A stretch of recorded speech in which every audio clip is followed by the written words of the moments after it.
You're listening to the Multiverse Fan Cast, proud member of the Misfit Faction Media Network. Be ready. All right then. On with the show.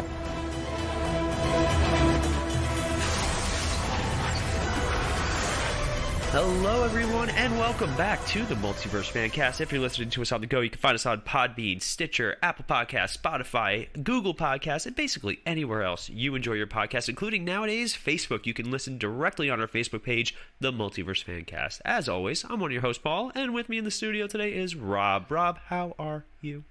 I am good, and I'm excited for today's topic. Rob is not excited for today's topic. No, that's not entirely true. I'm half excited for today's Rob topic. is half excited, half annoyed that I did not finish Season 2 of Lock and Key in time, so we have to do this instead. But for the record, producer Melanie and I, did make it to almost the end of Lock and Key. And for the record, for today's topic, I was asked to watch it quite some time ago.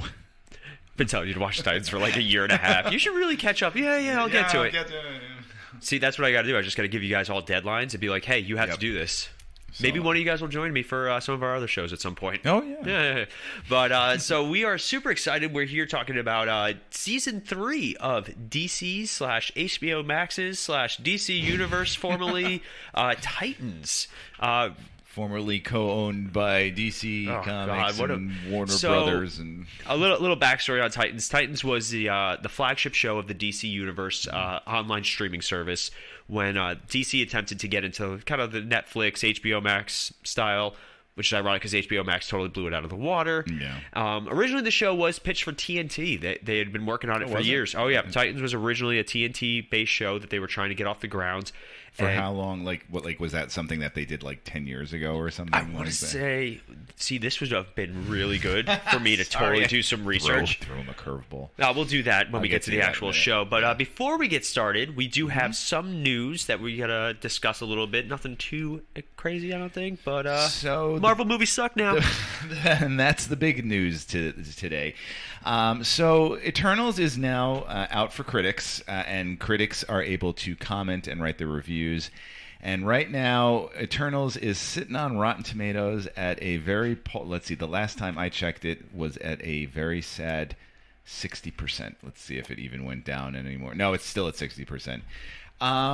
Okay, so what Rotten Tomatoes... Now, this doesn't open for another week for the public. But right now, the critics' consensus is it's an ambitious superhero epic that soars slightly more often than it strains, takes it in intriguing and occasionally confounding new directions. From what I've been reading on a lot of the reviews here is that there's a lot of exposition. Some of it is sort of hard to grasp and put your head around. It's sometimes philosophical at times. It's not exactly always action-packed. I've heard CGI creatures are not that good-looking in this, so I'm worried. Faceless CGI armies in this movie? Oh, no. That's everything I've always rallied against. Marvel started it. Blue sky beams and CGI armies that we don't feel bad about killing. But I thought we were past this. We are not. Yeah, we are clearly. So not. There are some tropes in superhero properties that are just overdone all the time, and one of them is, of course, the faceless CGI army. The bad guys we don't care about losing. So that's why Thanos was such a breath of fresh air. Right. Up until the Battle of Wakanda, when he really, they released their faceless CGI army, and then they do it again. I concede on that one. You're right. Yeah, and then obviously the sky beams became exceptionally popular, both in Marvel, DC, and other movies and sci-fi genre as such. But it's kind of disappointing because Eternals looked like a good time, and I had questions about it. I had a big interest in seeing it. I still, obviously, we'll still be at the theater. We'll still talk about it at some point. But it's sad that that's where we're at. Now, as a bit of comparison, because it is a philosophical sort of navel-gazing kind of superhero movie, so is Watchmen, and Watchmen on Rotten Tomatoes comes in at 65%. So I'm hoping that it's because I did see this in a few reviews. It's not for everybody. Which, you know what? If that's what the case is, I can do that because I think it might be for me. Mm-hmm. So I'm all right with that. So that's the biggest news I've got this week. I already hear Timmy's review. Not enough smashing. Yeah, he might I don't know. I don't know how he's going to be bored, I think, at times. You can do philosophical with a superhero movie. It can be done. Say what you will about Watchmen, but I do enjoy Watchmen. I recognize its flaws and excessive reliance on the source material visually. So I get stuff like that. You want to, look at a show like The Boys. The Boys isn't necessarily philosophical, but it is philosophical at the same time. Yeah. Like it's crass and it's rude and it's superhero orgies next season. But it does tackle some really big questions. And the biggest questions are always, what would the world be like with superheroes? Yeah. And I really want this Eternals movie to tackle the issue of there were these like god tier beings on Earth this whole time. Yeah. I mean, they even say in one of the trailers, where were you guys? Yeah. We weren't allowed to do nothing. Well, that's stupid. Well, we'll see. So sorry. No, I just really want somebody to be like, that's stupid. So I guess it'll settle it for us in a few days when we go to see the Eternals. And also, reviews are one thing, but there's also the audience score. There are tons of movies where the audience score and the review score are totally different. So next up on the slate, since we're on the topic of Marvel news, Marvel shifted a ton of stuff in the coming years, and that's not a slip. It's in the coming years. They moved Doctor Strange from March to May of next year. They moved Thor: Love and Thunder from May to July. They pushed back Black Panther from July to November, and then in 2023. The Marvels moves to February, and Ant-Man and the Wasp: Quantumania moves to July, and then there were other slots that were unnamed movies. It looks like they just want to give a lot of breathing room to a lot of these films. I think there's a lot of different factors, and we'll never fully grasp all of it. If you guys heard our Venom Let There Be Carnage review, we did talk about the Marvel Universe, where it was kind of going. There are a lot of rumors that Spider-Man No Way Home is going to shake up the Marvel Universe in the biggest ways. And I love rumors. Rumors are fun. But most of the time, the rumors are just wish fulfillment. Like, it's what we want. Yeah.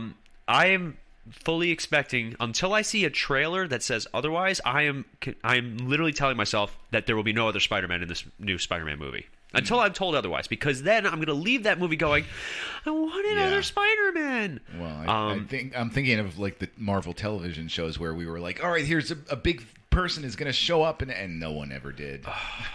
For Kang. This is that physicist that I was telling you about. Oh, it's George. It's nobody. Yeah. It's not like what's his name from the Fantastic Four. Oh, everybody was saying Reed Richards. Yeah. But they also added a couple of unnamed Marvel projects in that listing, so I wouldn't be surprised, because Marvel could also mean another Sony Spider-Man movie. Right. Because that's also in flux, too. What's going to happen with Tom Holland's Spider-Man after No Way Home, because they have not finished their contract? Yeah. So this could be the last time we see Tom Holland as Spider-Man. I doubt it. I doubt it. Money always talks. Oh, yeah. I got to say, although it was nice of like, wow, every 2.5 to 3 months we're going to get a new Marvel movie. It's sad that they put spaces in between these and delayed stuff, but I got to say it probably is staving off Marvel burnout a little bit. I can see that. Yeah. Especially if the worlds are getting more and more convoluted. Mm-hmm. And we still have no clue what's happening with the Avengers. No, nor the pandemic. Because what pandemic? There's no pandemic. Because we're seeing also in box office that movies have longer legs now, that they last. Although they might be front loaded in those first 2 weekends, they stick around for a long time. So I wonder if Marvel's thinking about that too. It's definitely probably in the factoring. Yeah. Speaking of Marvel and Ant-Man and the Wasp: Quantumania, Bill Murray let it slip that he's in it. Love it.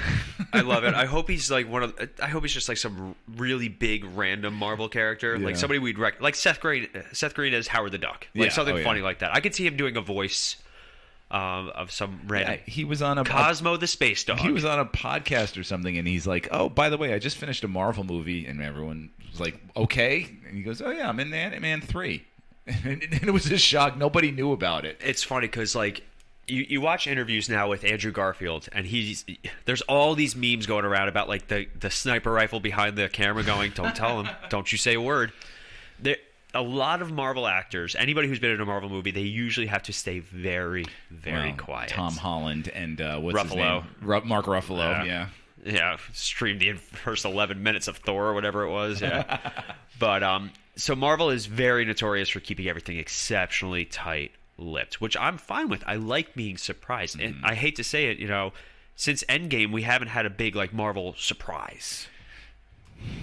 I'm racking my brain trying to think. Yeah. Even like Shang-Chi was fun with the Abomination and Wong, but we knew about that. Right, yeah, we saw it in the trailers. I mean, the dragon was cool, but there was no holy crap moment. Right. And Black Widow was just holy crap in the bad way. Yeah, I know. Ugh, God. So that means, let's see, we've got Eternals next, then we've got, I'm just thinking out loud, then we've got Hawkeye, and then we've got Spider-Man. All right, so we can do this. Yeah, we got a fun couple of months. Let's see, Why the Last Man got canceled. I know, it's a good thing we didn't do an episode on it.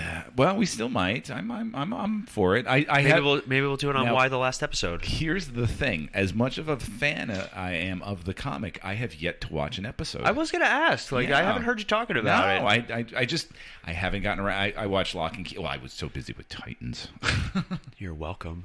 And I was watching Lock and Key came out, and there was other stuff, but I just didn't get time to watch. Why? What is that? Hulu? I think it is. Yeah, I think it's FX. Yeah, FX on Hulu. Oh, okay. Yeah. The Val-Zod show. Tell us a little bit about that. Yes, this so is Paul's expertise here. I'm not trying to offend anybody, but Black Superman. That's what this is. It's the Michael B. Jordan starring as Val-Zod miniseries that's in the works for HBO Max. They just landed 2 writers, Darnell Mateer, I hope I'm saying that right, and Josh Peters. They did a couple things of Transformers, Rise of the Beasts, an earlier draft of Obi-Wan. So I'm excited. It's nice to see that that's moving forward. HBO Max, apparently they want to do a lot of stuff on HBO Max. And I'm totally fine with them doing an HBO Max-averse. I'm all right with that. Do whatever you like. Disney Plus is doing it with their Marvel stuff. But might as well. They're doing it in a way that it's separate, which I'm fine with. Almost like how the CW had their stuff, right? And then the DCEU has its stuff. Now we got HBO Max having their stuff. If it works for them, it works for them. Yeah. Like HBO Max has been doing just fine with its streaming and releasing schedule. So I'm excited to see Val-Zod and to see Michael B. Jordan participating in it because I like Michael B. Jordan. Oh, who doesn't? And it gives them a chance to kind of branch out with some of the characters. Unfortunately, there is a little bit of Superman burnout. I think that has to do with not everybody relating to the character of Superman, and then when they try and make him relatable, then they don't like him. Superman's one of those weird characters, and we're going to talk about it for Titans because I do want to bring up Superboy in this. Okay. But Superman's one of those characters where you make him too relatable, nobody likes him. You make him completely unrelatable, and nobody likes him. Right. It's very strange. Superman and Lois has done the best job thus far of making Superman, because Superman in the public world is like still Superman, but at home he's like, I don't know what I'm doing, because any parent can relate to that. So I'm excited. Val-Zod sounds like it's going to be it's off to a good start. All right, in the trailer news here, not that I have anything to say about this because I don't even know what to think about this. Marvel's Hit Monkey. I didn't even see the trailer. It is an animation property for adults about a monkey. Jason Sudeikis is involved, so right away I'm kind of in. And it's about a monkey hitman. And I don't know what to think about this. Oh, I'm sure we'll talk about it at some point. In other trailer news, we've got The Witcher Season 2 trailer. Psyched. Yeah, I gotta say, it looks really, really amazing. Did you watch Season 1? Oh, of course. Yeah, so good. And I'm going to rewatch it in about a month. Yeah, because that's the problem. And you and I were just talking off air before we started recording. We were talking about Lock and Key, where it sucks that there's such a big gap between these shows. Yeah. Your average show goes on a 2 to 3 month hiatus at the end of its season, and then the second season starts, or the next season starts. We were conditioned to watch an episode every week, right? So like when I watch, I'm watching Stargirl now. Okay. So every week I watch Stargirl. And that way I don't need the constant reminders.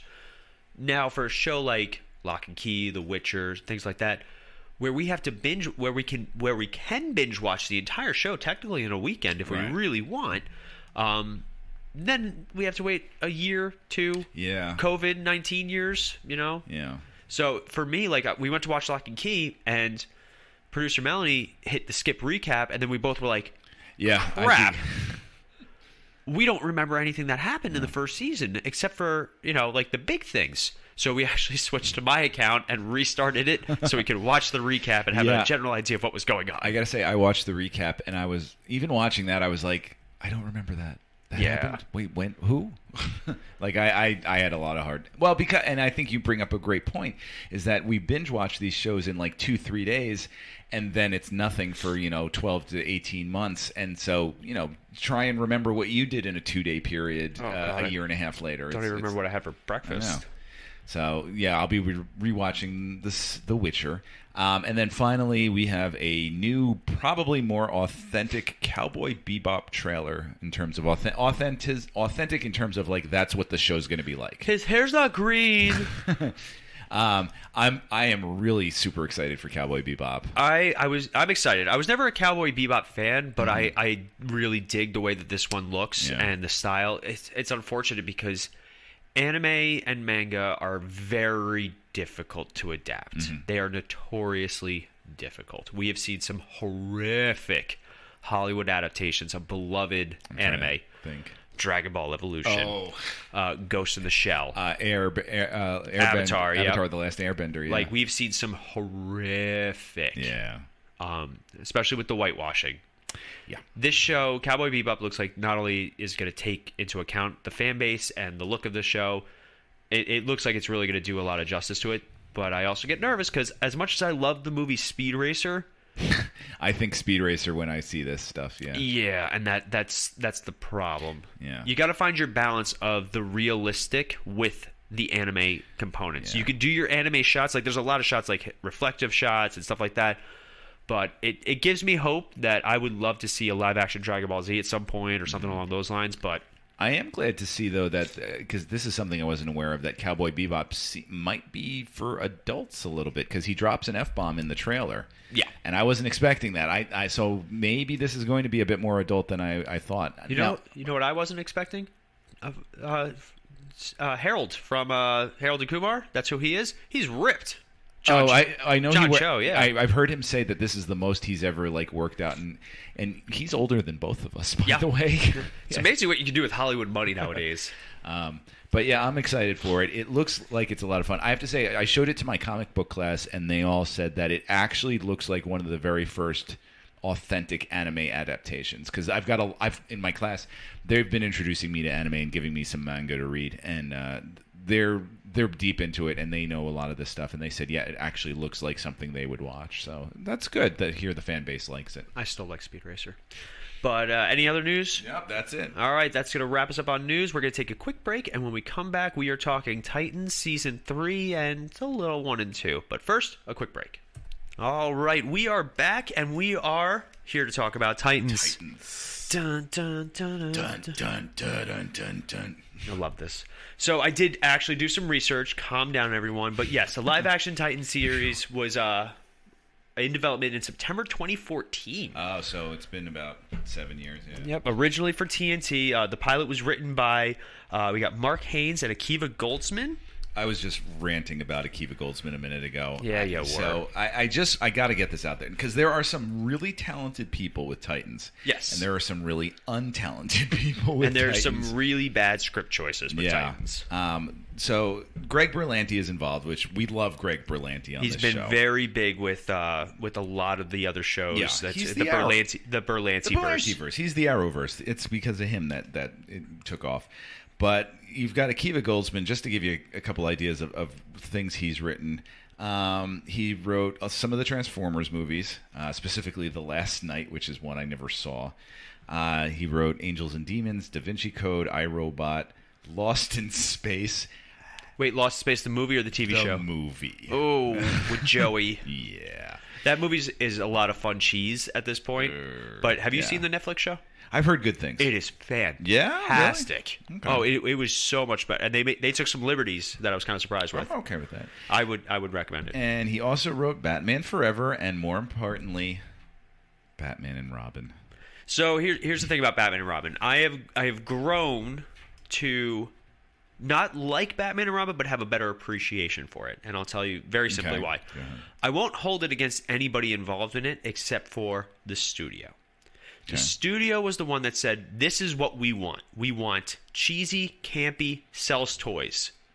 So you want us to make Batman into, the Adam West Batman again? Yes.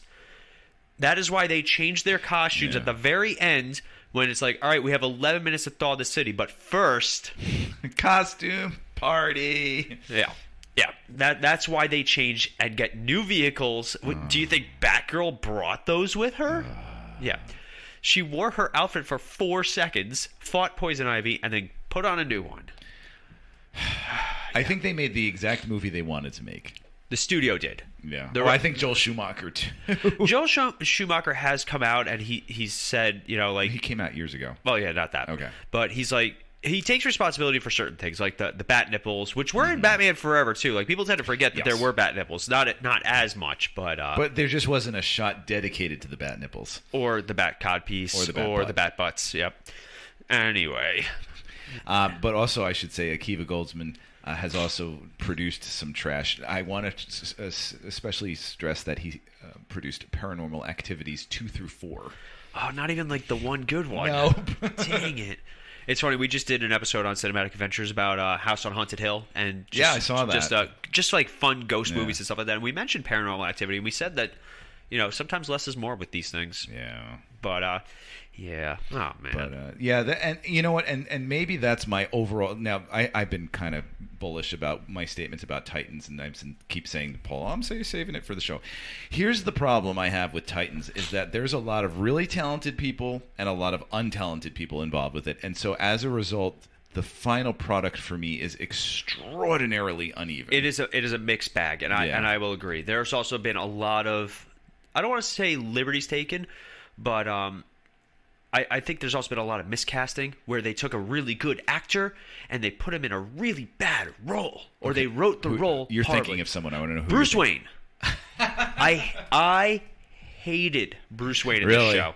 He has some good moments. I could understand that, and we'll go into it because we're gonna go character by character. I think that would be the easiest way to do this. I loved him in Game of Thrones, and that's what I've heard. Yeah, but in this I didn't love him. Yeah, and Jeff Johns is also involved in this, which I have no love for at all for Jeff Johns because he screwed up so much in life. Hit or miss. So we're gonna go character by character. Basically, the show starts off. The Titans are a former thing. They were a group of teenage sidekicks. Now you're talking about season 1. Season 1. Okay. This is all the way back to season 1. For those of you guys who don't know, Titans was a group of superheroes, sidekicks, basically. They were like the kids would have their club while the superheroes were doing their thing. It's like the Young Justice kids or something like that. Yeah, famously known as the Teen Titans, and then eventually just the Titans. They've been all over the place. They've had very successful comic books. They've had very successful TV shows. You had Teen Titans back in the early 2000s, and then Teen Titans Go, which sucked. You have shows like Young Justice. Hey, I hate Teen Titans Go. I will explain why I hate Teen Titans Go, because you look like you're about to fight me on it. The reason I hate Teen Titans Go is because there was nothing. Awful. Yeah, that doesn't help. I have no clue what you're talking about. So, Teen Titans was a great show. It dealt from what I've heard, yes. It dealt with dark, and that's why you like Teen Titans Go, because you haven't seen Teen Titans.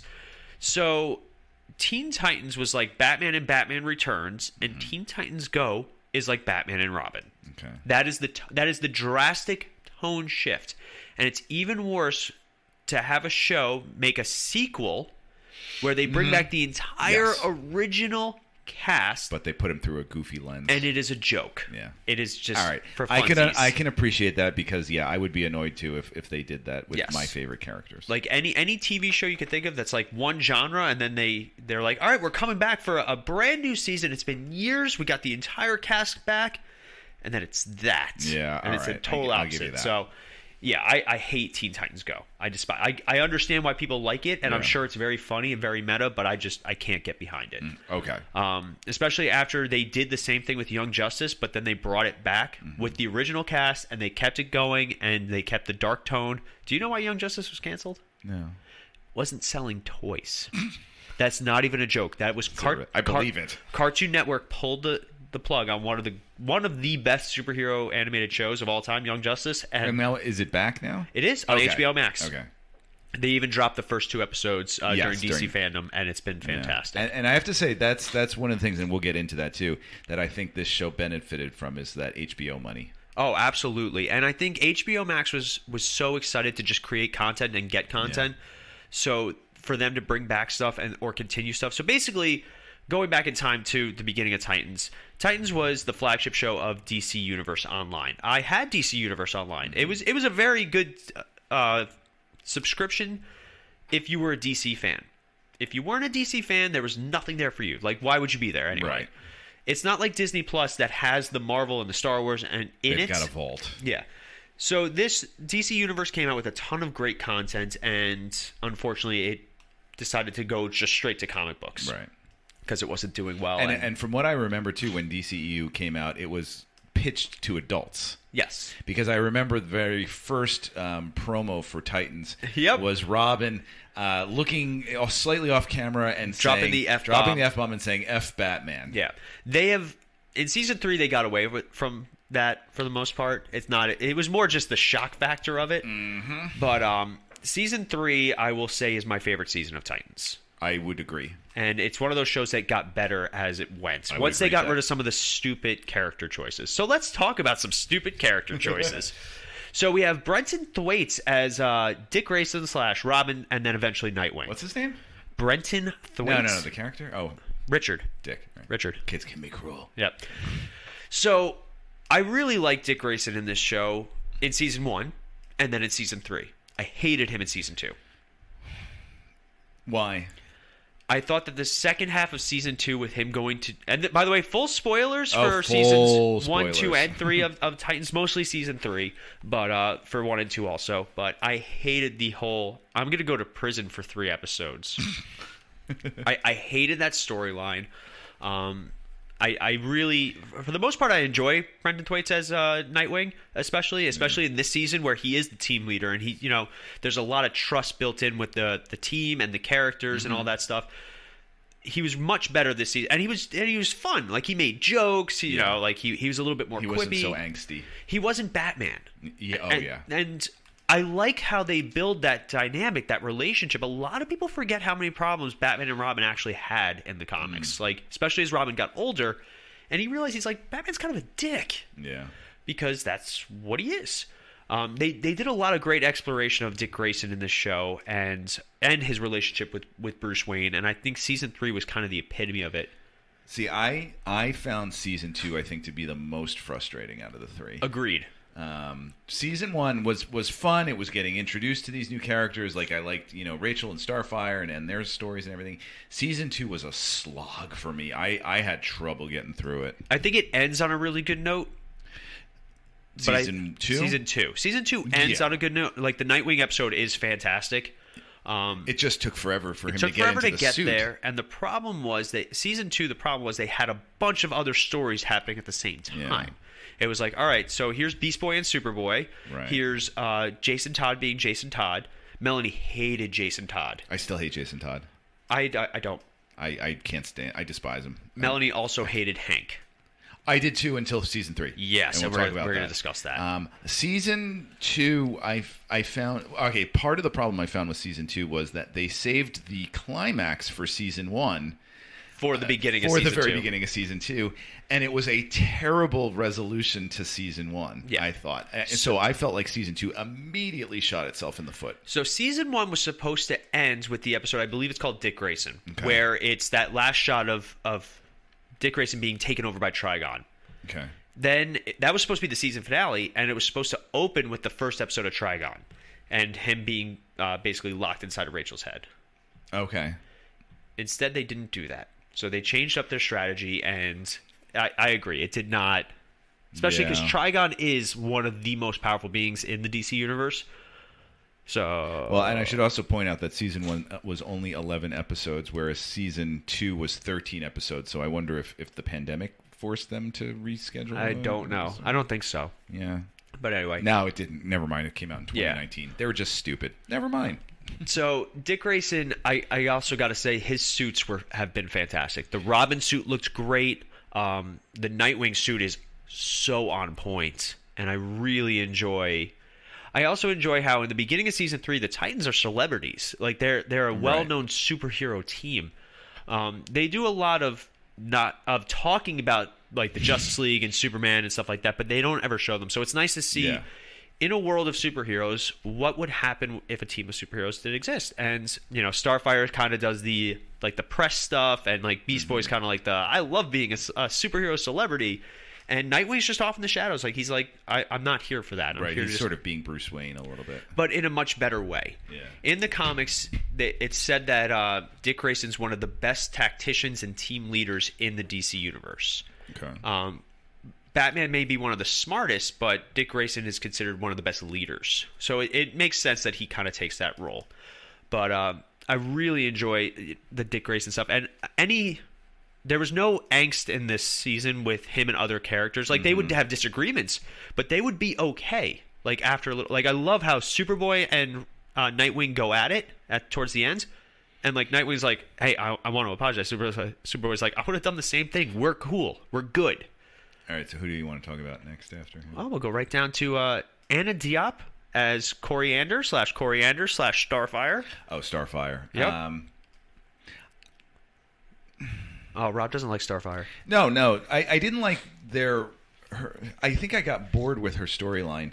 Like by the third season, because it's all about like her and her sister. I kind of got just not interested in it. Well, that's a big deviation from the comics to make Blackfire kind of a good guy. She's not a good guy. Yeah, Blackfire's not a good guy. Okay.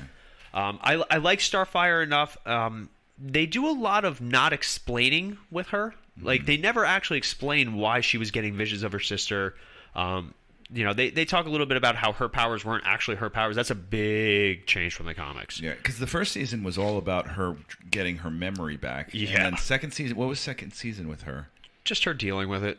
Oh, okay. Drinking. And one of the weirdest things in this season was she called the psychiatrist that she almost had a one-night stand with in season 2. Like, they made it seem like that was going to be a thing, and then he just disappeared. I felt like with Starfire that they didn't really know what to do with her. Yeah. And I love her. I think she's great in this. And I have to say, I think the actress who plays her got better as the seasons went on. Yeah, once they stopped using the wig. The what? The wig in season 1. Wig. Oh, the wig was rough. So, for those of you guys who don't know, there was a lot of controversy about, well, she's a black actress playing Starfire. And I'm sitting there going, Starfire's orange. Who cares? I didn't know she wasn't normally. Yeah, so they do a great job with her powers in this season too, like where she turns orange almost and like her eyes glow green. Yeah. So I don't have a problem with that, and I think she's gotten much better. Remember too that everything I know about the Teen Titans comes from Teen Titans Go. So I'm a little hobbled in this discussion. A little bit. Going down, we have Tegan Croft as Rachel Roth/Raven. I like her a lot. Was she in this season? She was. That was a joke. Yes, I know she was in this season. She was only in 4. I fell for that. She was only in like 4 episodes, though. You know what, though? I think that actually made her stronger. Because I will say this. One of the things that I did like a lot about season 3 is they didn't feel they needed to have everybody in every episode there with their character arcs and their plot lines. Because I felt like season 2 was like too overstuffed. In this season, in season 3, Rachel was gone for until episode 7 or something like that, like really far in. I didn't know where she was. I forgot to. Yeah. And then they showed her in Thermoskia, and I was like, oh, she's trading with the Amazons on Paradise Island. Okay, for some reason. Now she knows how to fight with a sword. Kind of. I also am not fully understanding what her powers are. Yeah, in the comics, it's more magical based. Okay. In this, they really have not explained. I don't understand it at all. It's demon goo, basically. Demon goo. That's what it looks like. Yeah, no, that's very accurate. Yeah, in the comics, it was more almost like more shadow powers. Okay. But yeah, so because like at the end, and again, spoilers. At the end, when they go and see Scarecrow, she emits demon goo into him, and he has nightmares. Or he has like a full-on cycle. That was one of the darkest moments that I didn't agree with in this show, and we'll talk about it. But Raven was. I love her. I think she's a great actress. I think she's gotten much better too. Yeah. Going down, we have arguably one of my favorites, Ryan Potter as Gar Logan / Beast Boy. Oh, I thought you were going to go with Superboy there for a minute. No, and I'm going to explain why in a minute. But all right, so go with Gar. I love Beast Boy. Like, in the comics, Beast Boy is like the jokey, fun, and they catch his essence much better in this season. Mm-hmm. And I like how they finally discussed why he only was changing into a tiger. they finally bring it up, and he's like, well, I did a snake once. Yeah.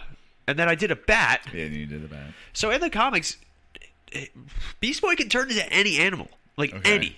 Doesn't matter. So even alien animals. Do we know... Where is Beast Boy from?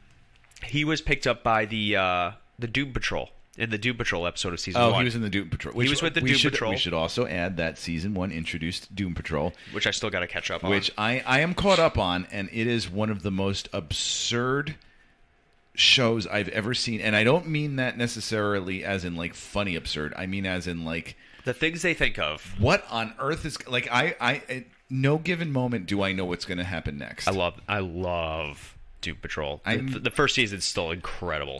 Jury's out on me for Doom Patrol right now because it's either, and Lauren has said this, it's either brilliant or absolutely idiotic, and I can't tell which. Depends on how many mushrooms you have beforehand. Yeah. But I like how they're addressing that Beast Boy's difficulties in changing are purely psychological and fear-based. Like he changes into a tiger because that's what his favorite animal. He loves tigers. But then they bring it up, like Raven's the one who's like, you're afraid. You're afraid of what you can do, and it's holding you back. Where did he get his powers? I believe in the comics it involved some sort of... he got... well, in this, Dr... who's the guy in the Doom Patrol? Dr. Nigel? Something? Oh, yeah. He gave him a formula to cure him from a disease, and it gave him his abilities. Timothy Dalton's character, before he was recast. But no, he's still in. No, originally in the first episode of Doom Patrol or first episode of Titans, it's not. Oh, right. Timothy Dalton. But yeah, so he's able to transform into any animal, and I like how in this because in all honesty, it's probably a budget thing. Like they can't afford to have him changing into animals every episode. Because usually the transformations take place which is why it didn't happen until season 3 with that HBO money. Yeah, well, he changed into the tiger plenty of times in season 1, and then the snake at the very end. Right. But season 2, it wasn't until the very end when he was mind controlled that he. Oh, I forgot about that. Yeah. Which gives him more this season when he's the only one going, hey, we should be listening to Jason. He may not have been himself because. Guard killed people. Yeah. And I wish they had done a little bit more with that, with the trauma of that. Because you see him at the end of season 2, and he's like broken. Right, but then he springs back to his good old self. Because they're famous. They're famous superheroes. Let's continue down the list. We got Curran Walters, I hope I'm saying his first name right, as Jason Todd / Robin / Red Hood. You go first, Rob. Okay, now it might be the character. I don't know. If he is nailing the character, I would never know. So he might be. And if he is nailing it, good for him. But I find Jason Todd incredibly annoying. I never liked him. I never liked the character. I want to punch the actor in the face every time I see him. But maybe that's what they're trying to do. I don't know. So season 1, Jason, I enjoyed enough. He was there. Like he did what he was supposed to be, the anti-Dick Grayson. Okay. He was everything Dick Grayson was not. I had no problem with Jason Todd in season 1. I enjoyed Jason Todd in season 1. Mm-hmm. Season 2, he turned into such a whiny baby that it drove me up the wall. For those of you guys who don't know, Jason Todd was so unpopular that they voted him to death. Like, in the comics, to die in the comics. I thoroughly enjoyed him in season 3. Okay.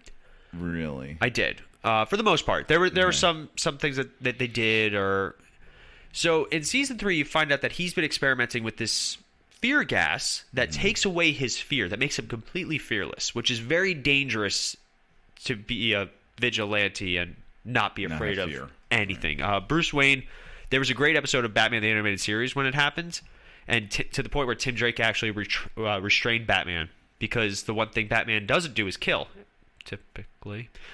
So, yeah, it was a great episode if you guys haven't seen it. But I really liked him a lot more. He was conflicted. He thought he was doing the right thing, but he was doing it the wrong way. And I can't even deny the Red Hood costume looks fantastic. It looks really good. Okay. And I was shocked that they actually did the Joker story, like the Joker beating him to death with the crowbar. Yeah, I have to say I liked the direction that third season went in because it seemed like they actually had a plan. Yeah. Whereas season 1 and 2, it was just like, we'll throw these people together and we'll figure it out as we go along. Whereas season 3 was like, had source material to it, whereas the other one too didn't seem to. Yeah, they follow very, very loose adaptation of Under the Red Hood. Yeah. But Under the Red Hood is it's also a Batman story, which makes it even harder because there were some great Jason Todd. The episode where they do the flashbacks with him and Bruce Wayne, I thought was really good. Okay. Where Bruce Wayne, he's like, I don't want you to be Robin anymore. I don't want you to be Robin. I'm trying to not have my accent as I talk to you. But and then seeing Bruce Wayne actually kill the Joker, or you know, you see the crowbar drop and he's covered in blood, and I was like, oh, okay. I can't stand Jason. I don't know if it's his face or his hair, but he's so punchable. It's funny. So let's talk about the next character. I'm gonna actually go down the list. I'm gonna have to find it. But they introduced Tim Drake in this season. Do you know anything about Tim Drake? I know that you know what? I know Tim Drake from the research that I did when we did the Robin episode. So, played by Jay Lycurgo? God, I hope I got that right. Sorry, Jay. No, because this is what we're going to be sorry for. I hate him. I hate his interpretation of Tim Drake. I'm going to agree with you, but I want to hear your reasons first. Well, first of all, Melanie hates his face. She's like, I don't know what it is, but I just don't like his face. Now he's whiny. And he's also very lanky. Like, he goes to kick somebody, and everybody's like, wow, you did a great job. I was like, what? I got to say, all right, I'm glad you're saying this, because when I see him, he looks, and I'm sorry, I don't like to comment on people's looks, but he looks goofy. Yes. And he doesn't look like he could be an action superhero. Well, it's funny, because you know what movie he's going to be in, right? No. The Batman. Doing what? He's one of the thugs that are covered in the face paint. I'll show you the trailer after this. But yeah, I don't like him. And Tim Drake is arguably my favorite version of Robin. Tim Drake is highly intelligent, and he's supposedly the best detective and best everything out of all the Robins. Best detective. And then Jason is supposed to be the best firearm user. Okay. And then Dick Grayson's supposed to be the best tactician / leader. Okay. And I think there's one or two that also have like the best roles. But yeah, even Batman says that Tim Drake's a better detective. Tim Drake looks like he should be doing an office job. Which he does. See, he's got his little secret office. I have no problem with they show how smart he is in this. They show his intelligence level, but he always looks like he's about to cry. Yeah, and he's got like this permanent cry face. I don't like him. Yeah, I don't know if it's just the way that he's been written. I don't know if it's the actor just not being the right fit for Tim Drake. I gotta say that when they were like, he's like, "Hi, I'm Tim Drake," I think my first reaction was, "That's Tim Drake." Yeah, I'm with you on that one. So yeah, it was neat. On a side note, just to get a glimpse of Kelly, with the other Robin. Oh, Carrie Kelly. Carrie Kelly. That was one of my favorite. That was a great little Easter egg. Apparently, each one of those people were a different sidekick of the Bat family, not necessarily Robin, but other variations. So that was an interesting. She looked great. She looks great, and I love how Robin or Dick Grayson was like, "What is wrong with you?" And that is so. In the comics, it's Tim Drake was the one that convinced Batman he needed a Robin, that he needed somebody to balance him out because he was getting too dark.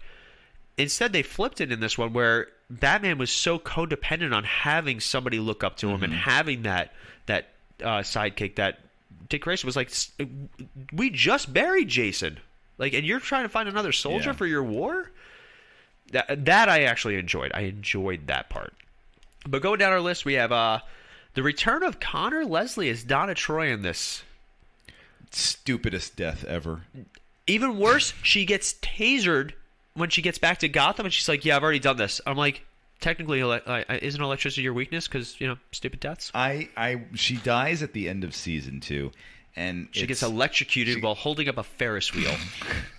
And this is after the action has stopped too. She's just standing there, and then all of a sudden, this thing falls. And she dies. And I read the fan reactions online, and so many people were pissed.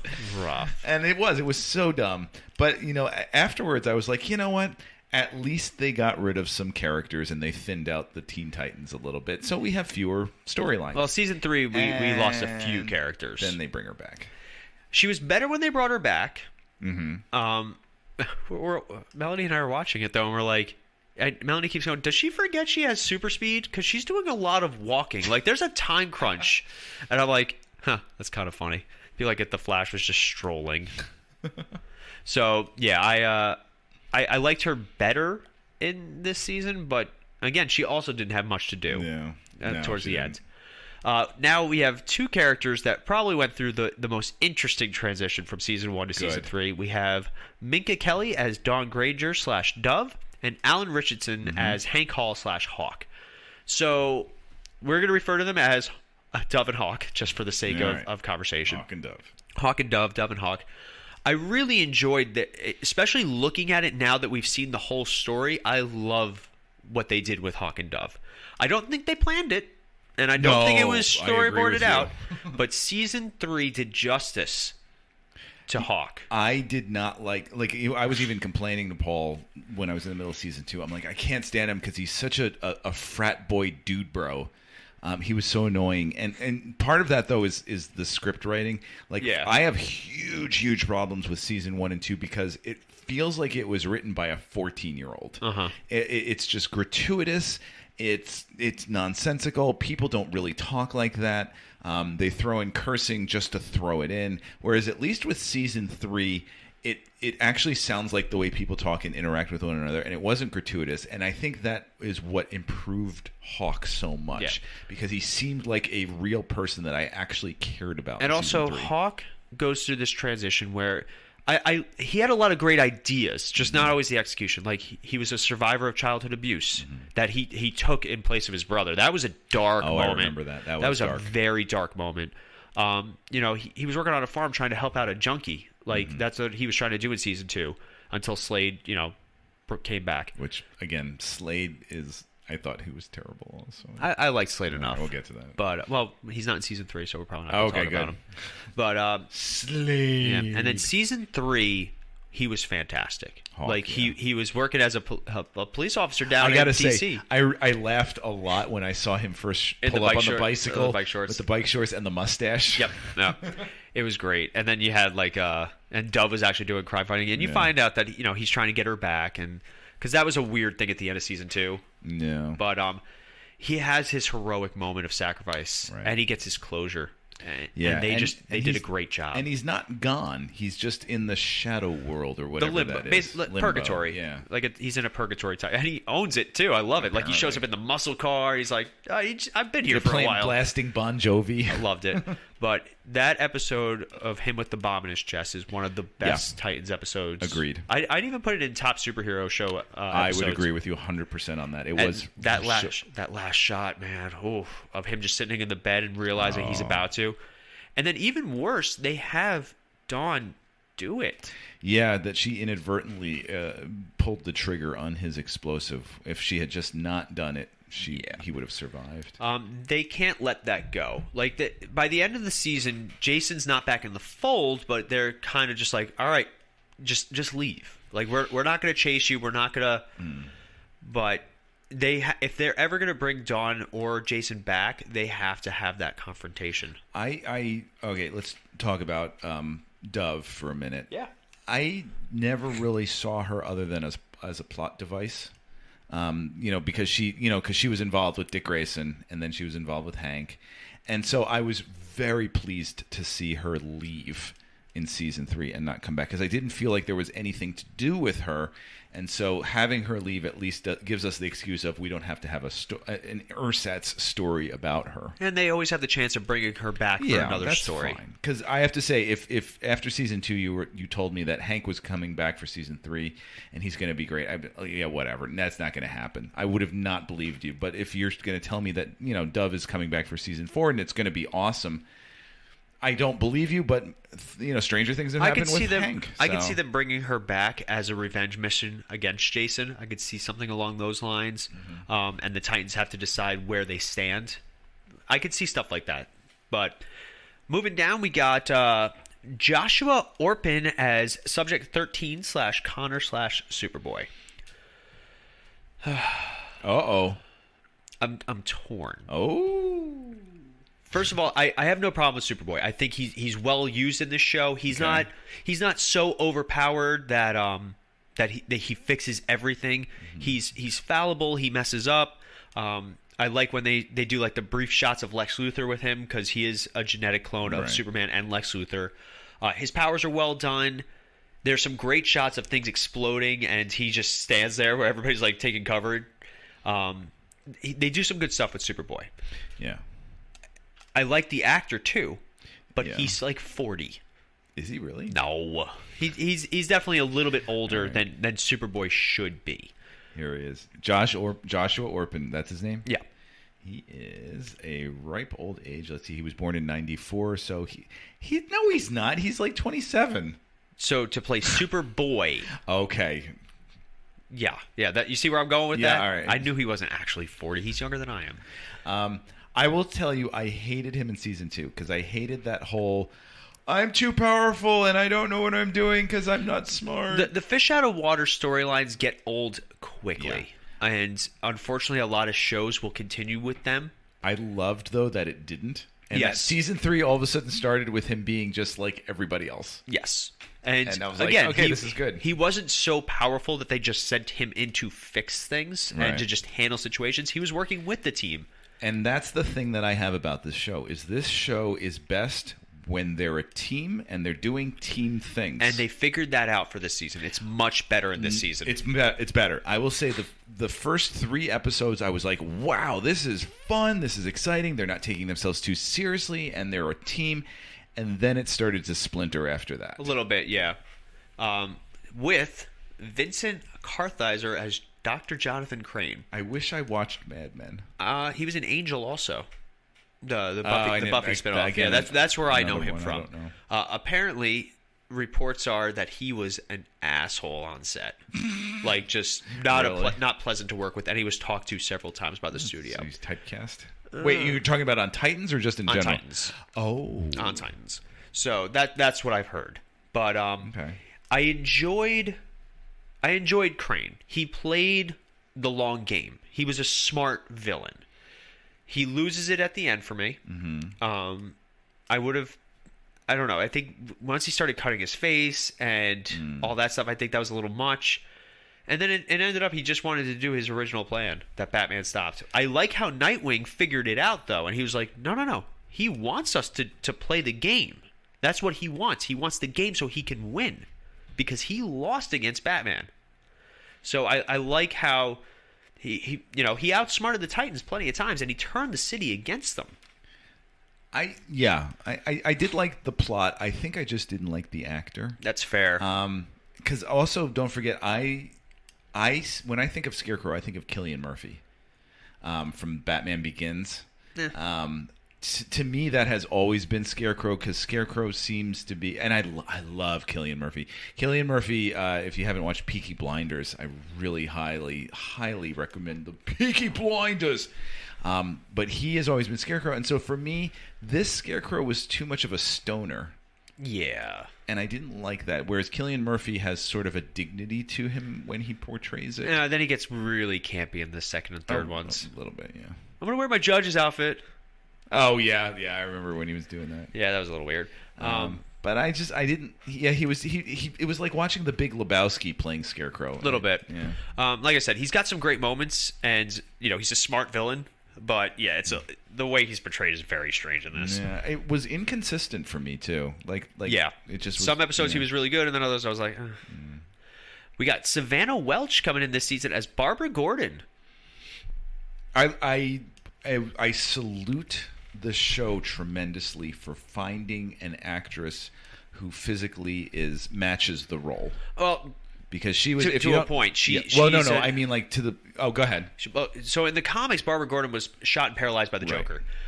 In this, Savannah Welch lost her leg. Yeah, in 2016, she was in a car accident and lost her leg, and so she cannot walk. She is in a wheelchair, which I thought was really great casting. It adds a lot of realism to it. Yeah.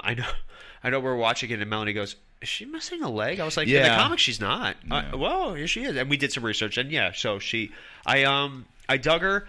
The only thing I don't like is that they made Oracle a computer program. Yeah. I thought that was a weird... I had to look that up because I thought I was remembering improperly. I think it would have been much better if, like I have no problem with her being the police commissioner and taking over for her father, but I had a problem with her. Oh, I created this supercomputer. That's a very new thing in comics. Ever since Jarvis became an AI in Iron Man, that's kind of a route that a lot of comics have been taking. In the comics, for those of you guys who don't know, after Barbara Gordon's paralyzed, she takes on the role of Oracle. She's basically like tech support for superheroes, where she organizes, she traffics information, all that stuff. Basically, what Felicity was in Arrow. They even make a joke about it where they give her the nickname Watchtower, or not Watchtower. They gave her some Overwatch. That was it. Oh, okay. They call Felicity Overwatch. She's like, Overwatch? She's like, well, I was going to go with Oracle, but it was taken. So I always chuckled at that one. But I did not like the computer program Oracle thing. Now, here's the thing. Having said that, too, about her being physically appropriate for the role, I found the actress to, like, when I think Barbara Gordon, if she's going to be police commissioner, I think she should be like a tough as nails kind of police commissioner. And she seemed a little bit too publicly doubting and soft. I think the problem is, and this is how I equated it, Jim Gordon worked with Batman. Right. And in this, Barbara Gordon was Batgirl. I think it brings a different perspective. She was very quick to want to work with the Titans and have the Titans in the city and be supportive of them. So I think that's just how that was conveyed, that she was a little bit softer with them. But I could see where you're coming from. Yeah, she just didn't have that sort of like, the buck stops here kind of police commissioner. She had her moments of it with Dick Grayson, but only with Dick Grayson because, they have a history. Right. I thought it was very weird that they made her a former burglar. I don't know why they decided to go with that. I saw that. I was like, she wasn't Catwoman. Yeah, there was a lot of Catwoman vibe. I don't know if they were trying to create a very similar type relationship, but I mean, Dick Grayson gets around. Man whore. But I enjoyed Savannah Welch, by the way. Savannah Welch, yes. And then the last character I want to talk about is Bruce Wayne / Batman. Ian Glenn. I nothing against Ian Glenn, but the second they cast him, I was like, oh, okay. He's age appropriate because he's around 60. I don't want a 60-year-old Batman. But if you, how is that age appropriate? Because he brought in Dick Grayson when Dick was what, 8? Yeah, but you can make a 40-year-old Batman who did the same thing. Right, but hold on. If he because he was Batman for a while without a Robin, and then he brings in Dick Grayson as Robin, but Dick Grayson was only like 8 or 9 or so when he brought him in. And he's only 21 at the start of this right, this show. So that you're thinking that he was Batman at like age 13. What if he was Batman at age 30? Yeah. And then he adopted Dick Grayson. Right, so then that would put him somewhere in his late 50s. Not necessarily. Because Dick is how old now? He's at least 21. They never. Oh, he's 21 to 26. I think they mentioned that he's about 25, 26. Oh, really? I always pictured him closer to 30. Even so, 26 is close to 30. God. But let's say Dick Grayson is 30 for 20 years. I would say a 50-year-old Batman at the most. But also, Batman's been Batman since he was 21 years old. He finished schooling and came back, usually typically because if you look at the Dark Knight series, Bruce is college age. He's in college when he leaves, and he's gone for 7 years. So he's only 25 when he comes back. Okay. So you can say Batman starts at 25 and, adopts Dick Grayson when he's 30. 11 years later, 40, 42. Okay. That could be your peak Batman. But then you look at, you look at Ben Affleck, right? Who's like a brick shithouse in Batman vs Superman, just big. Oh my gosh! I look like I could take on Ian. What's his name? Ian Glenn. Ian Glenn. I feel like I could fight him and win. Well, he's 60. I think they got a name who was hot at the time, he was. And they thought it would be because he was also he looked like Adam West. Now you've never watched Game of Thrones, right? No. See, in Game of Thrones, he was like a massive warrior in Game of Thrones. Like he could fight, and I think they saw that and they're like, "That's our Bruce Wayne." Whereas here, he seems more elderly. Yes, and I think that is a detriment. Yeah, I would agree. And they basically give Nightwing all the Batman roles. Like he deals with the Red Hood. It looks like he's gonna train Tim Drake. I don't like what they've done with Batman in this show. Okay, I know I'm throwing you a curveball here. If you could recast him, who would you put in? Off the top of my head, I can't think of anybody, but like give me a. All right, I'll give you a few minutes. That'd be a fun fan feedback Friday because I totally missed it this week. I don't know, like, because I will also be the first one to be like, I didn't really like Christian Bale as Batman. Like, he's good, but he's not my Batman. I just rewatched The Dark Knight this week with my class, and I have to say he's better as the years have gone on. I could see that, but also I think he's so overshadowed by everybody else in those movies. Like, nobody remembers The Dark Knight for Batman. Yeah, we remember Heath Ledger. And even to a point, The Dark Knight Rises with Bane. You know, everybody talks about Tom Hardy. And I have to say, like, he's actually really, really good in The Dark Knight. Like, having rewatched it now this week, you see a lot of subtle things that you didn't notice, but The Dark Knight Rises really should have been his moment to shine. My problem with, and this is actually going to relate to Back to Titans. Yeah. My problem with Batman is Bruce Wayne is not the person. Bruce Wayne is the facade, the playboy, like, he's Batman. He is not Bruce Wayne anymore. He is Batman. He's only Batman. Right. And the problem that these shows and movies have done with Batman is make him retire. Like, Dark Knight and The Dark Knight Rises forces Batman to retire twice. Yeah. In this, he tries to kill himself in this. I was like, that's not Batman. I hate to say it. This Bruce Wayne is not Batman. I got a good Batman. I looked something up. Go for it. Eric Bana. I could see Eric Bana. He would have been awesome. As a middle-aged, like 45, 50-year-old Batman. I could see it. Edward Norton. Oh, God. But Jai Courtney. I don't know. Like, they could have done better. I see where they were. Yeah. I also don't think that they expected to have him for 2 seasons. Right. And and also the problem with a show like Titans, and it's the problem you run into with Superman shows and stuff like that, is why didn't they just call Batman? Why didn't they just call Superman? Yeah. And that's the problem. That's why I like Young Justice, because Young Justice actually explains it. They're like, the Justice League is in the spotlight. People are always watching us. We need a covert team of people that they're not expecting. And that's how the team is created. So, I don't know. That's a Batman problem, which is weird, because normally that's a Superman problem. I'm just looking at all these other people that could have played Batman, and okay, yes. And now that I'm looking at these, I'm like, yeah, he would have been better. He would have been better. He would have been better. Yeah, there's a lot of them. You know who would have been fantastic, and it would have been great stunt casting? Stephen Amell. I would have been, or in all honesty, Jensen Ackles. Jensen Ackles played him in The Long Halloween. Oh yeah, he's done the voice, and he's also done the voice of Red Hood. Oh yeah. So I would. There's a lot of people. There's a lot of people. Okay, yeah.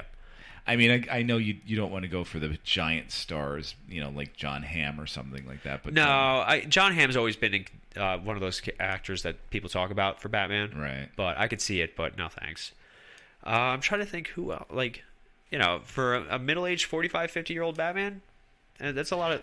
But I like the fact because he seemed more like 55, 60 Batman. Like, I would have said 60 to 65. That's what he looked. Yeah, I would agree. He looks elderly. Yeah, and might as well. You could put Clint Eastwood. Well, in there I love the episode in season 2 where Dick Grayson's hallucinating, and first of all they do the Adam West Batman dance with him, which. Cringy, but I still laughed. Yeah, cringy, but I laughed at it. I was like, okay, that's a nice little homage. The Bat-Tusi. But then they do a fight scene with him, and the way that it's shot, you can tell that they have to use a stunt double for so much of it. Because like they'll do a couple of close-up shots, and then they'll pan out, and it's shadow like big shots, and you can tell that it's the stunt double. Yeah, I hate it. How great would it have been if they've gotten like an older like 80s action star like Chuck Norris or Kevin Conroy to play Batman? Unfortunately, we have learned that Kevin Conroy cannot do it in live action. Why? He was in Crisis on Infinite Earths. Yeah. By the way, this is all continuity too with the CW verse. But yeah, I think they could have done a lot better. Yeah, I you know what? It was probably like a big get when they got him, but when it played out, it just wasn't really working. I would have liked to see him as a villain, if anything, like one of the smarter villains. Like he would have been like an aged Riddler. An aged Riddler, an aged Mad Hatter. Yeah. But the fact that we have to say age for both of those really says a lot about the casting. But how would you? So season, we're gonna wrap it up now here because we're past an hour. Good for us. Good for us. Star City rating on season 3 of Titans. Oh boy, you could do the other That's two a if you tough want. one. All right. Season 3 was a significant improvement over seasons 1 and 2 for me. Like, in fact, when Paul asked me to watch this, I watched season 2, and I got up to about the 4th episode, and then I just stopped. I'm like, I can't do this anymore. And I was even telling Lauren, I'm like, I don't think I can watch this. She goes, you don't have to do this. You could just tell Paul, no. Hey, no. Do it yourself. Yeah. Or she said, you could watch the last few episodes and claim that you watched the whole thing. I said, no. What show did she skip? To the what show were we just watching where she skipped? Lucifer. Lucifer. That was it. Just couldn't say. And on a side note, I don't think I ever told you this. With Lucifer, I ended up watching the show at 2x speed. Oh, shenanigans! I could see it though. Yeah, season 3 is a significant. So, like, I did I drag myself through season 2, and it was tough. I'm glad that I did though, because season 3 was such a vast improvement.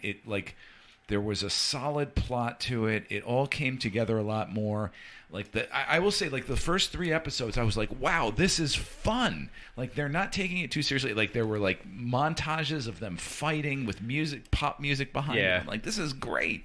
I think it fell apart a little bit. All right, and here's how I've got the solution, too. 13 episodes is way too long. I can see that. Maybe a 10-episode season. I would say 8 might be a little too short, but yeah, a 10 episode 10 would be perfect for Titans. Perfect for it, because I felt at times they were stretching, like that, just for time. Like, how many times can the Titans break apart? And I think that's the thing, is that the Titans work best when they're together and they're a team and they're doing stuff. Like when we were watching, again, that Hawk and Dove episode, when they're trying to save him, they're all doing something to help him. Yeah. And it's great, watching Superboy trying to do his speed stuff with trying to come up with the deactivator was fantastic. I want more of that. Yeah. So having said all that, and having said, like, the show overall, I would say 2.5. So completely average. Completely average. However, I will give season 3 3 stars, because I think it's on the right trajectory, and I think season 4, which I saw that I think it's coming, right? Yeah. I think season 4 has the potential to be better if they're learning from their mistakes. I also think the production value got seriously stepped up too with HBO money. I think so too. Yeah, like, things look better, and they've always had a great production value. Like, their costumes have always looked great, always on point. I think if they can get into things quicker, because I think season 2, it took forever to deal with Deathstroke. Yeah. And I think it took forever to get him in the Nightwing costume. And it was like, if that had just happened by episode 6 instead of 13, I think it would have been a stronger season. So if they can figure out to do things quicker, to get in and get out and move on with the story and keep the Titans together and have them be sort of like a dysfunctional family that loves each other and will stick together no matter what, I think it'll be season 4 great. But right now, I will say season 3, I would even go 3.25. I'm going to give season 3 a 3.5. Okay. Possibly even a 4, just because it was such a big step up. It does have some things that are really bother me. Batman, Jonathan Crane, they really bother me. But the costumes look better. They made us love Hank, which who knew? Who would have thought? Yeah. For going back, I look at season 2 and I'm like 2.5, maybe a 3. Yeah. Then season 1, I'm like 3, maybe a 3.5. Yeah. So this show teeters for me a lot, and I really do enjoy it. And I think for season 4, they need to up the stakes, and I really think they need to introduce the Justice League. I hate these shows that constantly talk about these other really big things, and I think seeing the dynamic between the Titans and the Justice League and how they do things differently would be really interesting. So I have to say also what season 3 had tremendously for it, and this I found out was a pandemic result, is they moved it to Gotham. Yes. Because I heard that originally it was supposed to be in San Francisco, and then they had to, I forget exactly what it was with the pandemic, but they decided to go to Gotham instead. And Which is smart. That was brilliant. I thought, putting it in the crime-riddled Gotham with the corrupt police department and everything added so many layers. And also I liked seeing, you guys are famous in San Francisco where everything's great and happy, and you're taking out drug cartels, but also you go to Gotham, Gotham has Batman because it needs Batman. Like, it was an interesting dynamic shift. And again, I would love to see the Titans in another situation where it's different. Yeah. Have them work with the Justice League, and have them have such different ideologies about how things are done. Yeah. You know, like, the Justice League deals with big planetary threats, and the Titans are like, hey, we deal with, street level stuff. Like, we should be focusing on this, and like, I think that could be a lot of fun. So here's my recommendation for people who are watching, who are just getting into this show for the first time. If you haven't watched it, if you come to an episode where you're like, oh gosh, I don't know if I can do this, skip it. Go to the next episode. I don't think you'll miss all that much. They'll recap it, and they'll talk about it. Right, and they'll talk about it. If you want to start just at season 3, I think you're okay. I don't know how you feel about that. I think you could, in theory. You kind of know everything you need to know about the characters. Just even with the Jason stuff, like, it all happens in episode 1. So if you are getting in cold, I would say get in on season 3. It's worth it. It's definitely worth it. I would recommend it. So that's going to wrap us up for today. Unfortunately, there is no Fan Feedback Friday just because logistically it was not happening this week. Well, and also we've got a lot of other things going on. Which have not been announced yet, Rob, so calm yourself down. All right, but yes, we do have some big announcements in the next couple of weeks, hopefully before, probably around Thanksgiving time. We're going to make our full announcement and go from there. It is very exciting, and you guys should get a kick out of it, especially if you've been a long-time listeners and you're looking for us to change it up a little bit. So, that's going to wrap us up for today. If you guys want to hear more, you can find us on Facebook, the Multiverse Fan Cast, or the Misfit Faction. You can find our website, themisfitfaction.com. Maybe with enough likes, we'll get Rob to actually write a review of Season 3 of Titans. Yep. Ooh. Yep. Still better than Venom, but anyway. Oh, yeah. You can also find us on Instagram, The Misfit Faction, on YouTube. Keep an eye on our YouTube channel. One of the parts of the announcement will involve our YouTube channel and some new content on it. So not just our podcast episodes uploaded, so make sure you guys keep an eye on that. And, that's going to wrap us up for today. As always, I'm Paul. And I'm Rob. And we'll be back in a flash. And as Hank would say, smorgas effing porg.